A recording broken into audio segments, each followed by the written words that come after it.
Здравствуйте, друзья! В эфире Геоэнергетика Инфо. С вами Радайкин Максим и мой сегодняшний собеседник Александр Фролов. Здравствуйте! Здравствуйте, здравствуйте.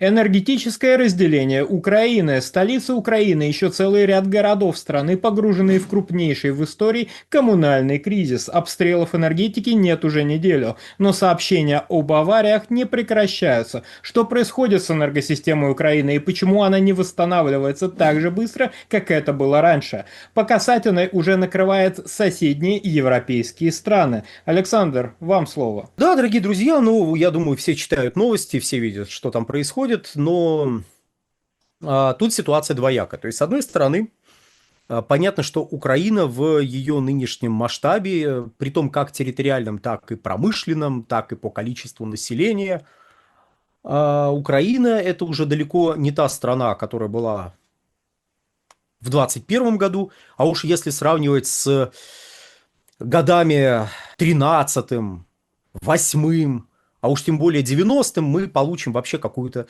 невероятное катастрофическое падение, которое даже непонятно с чем сравнивать. То есть, если брать потребление электрической энергии, то по крайне оптимистичной оценке оно сократилось примерно в 3 раза относительно того, что было на момент получения Украины независимости в 91 году, соответственно, если берем начало 90-х, это, опять же, совершенно другая картина. И при том, что если вспоминать 90-е, то невольно вспоминаются и отключения электрической энергии, и то, как в отдельных регионах той же самой Украины свет включали иногда на 4-6 часов. Сейчас среднее время доступности, насколько я понимаю, больше. В отдельных регионах, при том, если точнее брать регионы Украины в целом, то среднее время доступности оценивают более чем в 10 часов. То есть из 24 часов у вас больше 10 часов доступна электрическая энергия. Понятно, не у всех, не везде, но это средний показатель такой по больнице. Что в свою очередь говорит нам о том, что ситуация сложная, но управляемая. Сложность, правда, несколько иного характера, чем была, скажем, в 90-е годы, но управляемая она в том смысле, что возможности поставок электрической энергии усложнены, просто из-за, видимо, разрушений на электросетевом оборудовании. При этом, если посмотреть на объемы потребления электрической энергии, на доступность электрической энергии в регионах, где есть генерация, притом та генерация, которая не подвергается никаким силовым воздействиям, то есть атомная генерация, то там ситуация лучше. Это означает, что если у вас рядом есть электростанция, желательно атомная, то, скорее всего, вы электричество получать будете. А если у вас очень много сетей, но конкретно своей генерации у вас нет, то шансы на то, что у вас будут стабильные поставки электрической энергии, оказываются минимальными, потому что произвести ее можно, а доставить нельзя. Но, тем не менее, доставить нельзя – это такое, знаете, скорее художественный образ, потому что, еще раз, ситуация на данный момент там, видимо, управляемая. Но это на данный момент. А на момент записи этого видео действует перемирие, о котором как-то так внезапно было объявлено, притом уже после того, судя по всему, как оно наступило. И, видимо, когда вы будете знакомиться с этим видео, перемирие закончится. И тут возникает ряд вопросов. Ряд вопросов, которые касаются не только электрической энергии как таковой, но и других энергетических факторов, а также фактора погодного.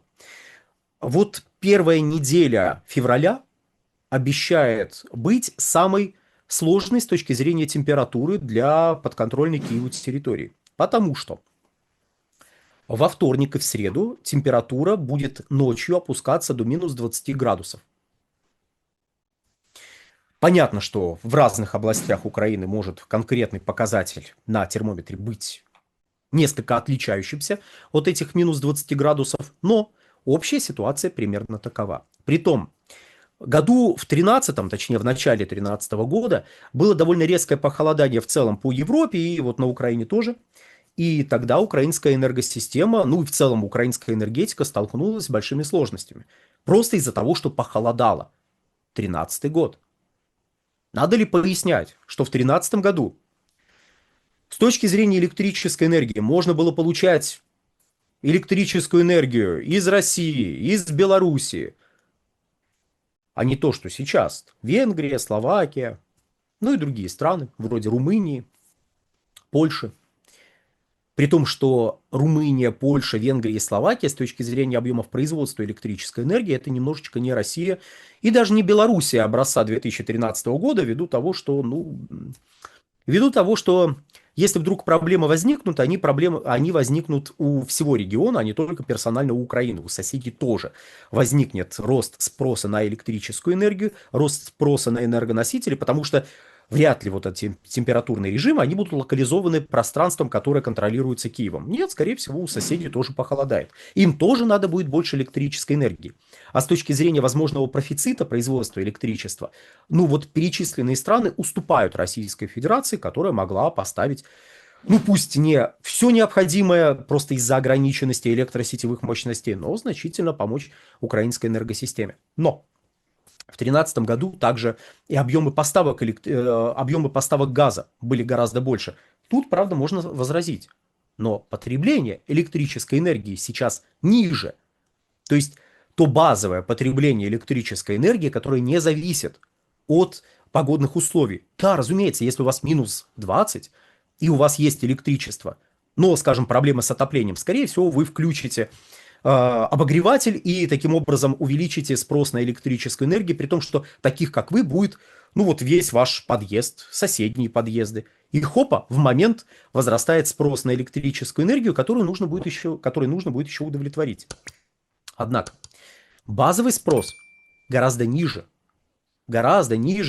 пока мы можем только использовать знаете, максимально неконкретную гораздо, потому что, пока что статистика не подведена, но исходя из накопленных данных за 22, 23, 24 и отчасти за 25 годы, мы можем констатировать значительное сокращение как минимум на треть. Сокращение спроса на электрическую энергию на подконтрольной Киеву территории, в том числе и из-за сокращения этой самой подконтрольной Киеву территории.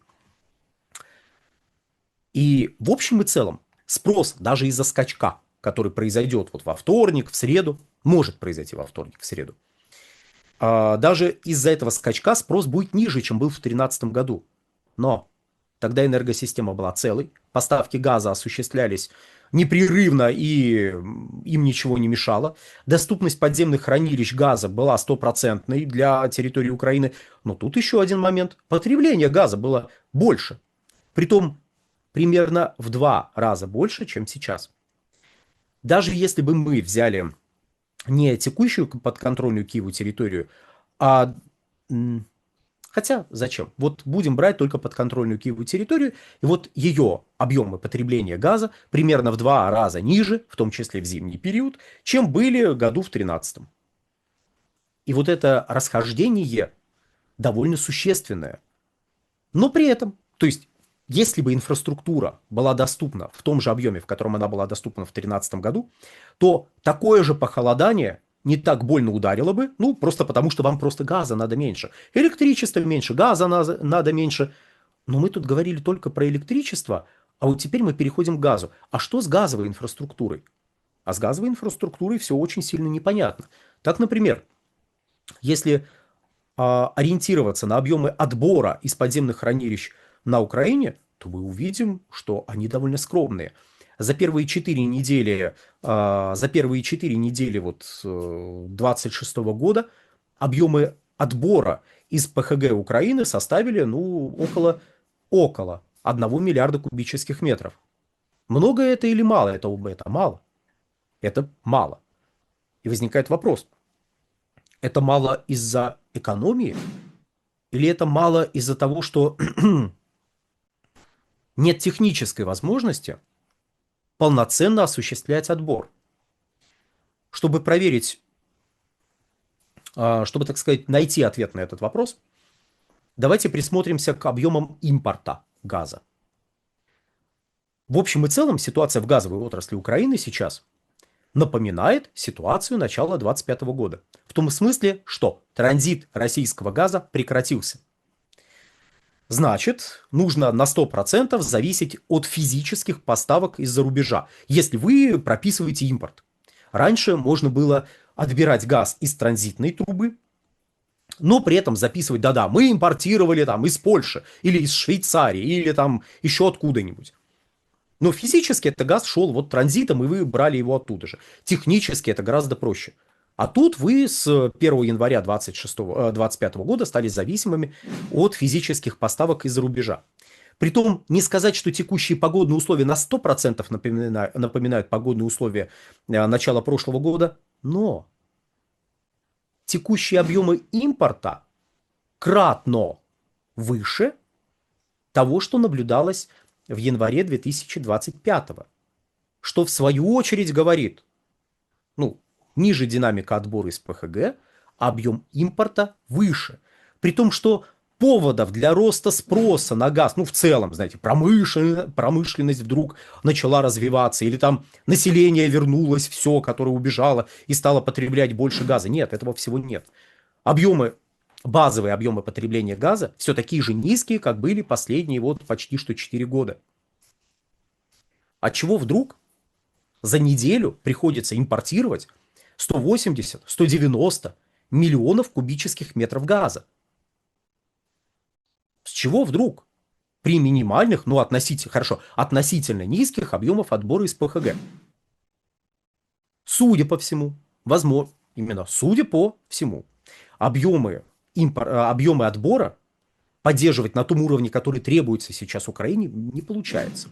Ввиду каких-то инфраструктурных проблем, которые из-за чего-то возникли на этих самых газотранспортных мощностях. Почему я говорю не на ПХГ, а на газотранспортных мощностях? Потому что, чтобы мало извлечь газ, его нужно доставить потребителю. А если у вас повреждены какие-то мощности, с которыми вы не в полной мере, с повреждениями которых вы не в полной мере справились, в таком случае вы не сможете обеспечивать, даже если сможете поднять газ, вы не сможете из подземного хранилища, не сможете его доставить. То есть резкий рост импорта газа из Европы сейчас больше соответствует февральским показателям 2025 года, а февральские показатели были примерно на текущем уровне, то есть текущий январь, это примерно как февраль прошлого года. А резкий скачок импорта, физического импорта газа из Европы был связан во многом с повреждениями газотранспортной инфраструктуры на территории Украины. То есть можно было бы поднять газ из хранилищ или добыть газ и поставить его потребителям, но что-то случилось и с мощностями хранения, и с добычей. Пришлось резко увеличить импорт. И вот мы видим такую же картину. Относительно низкий отбор газа из ПХГ и резкий рост импорта. Вывод – проблемы инфраструктурного характера. То есть сейчас у украинской у этой территории сейчас основные проблемы связаны с недоступностью инфраструктуры.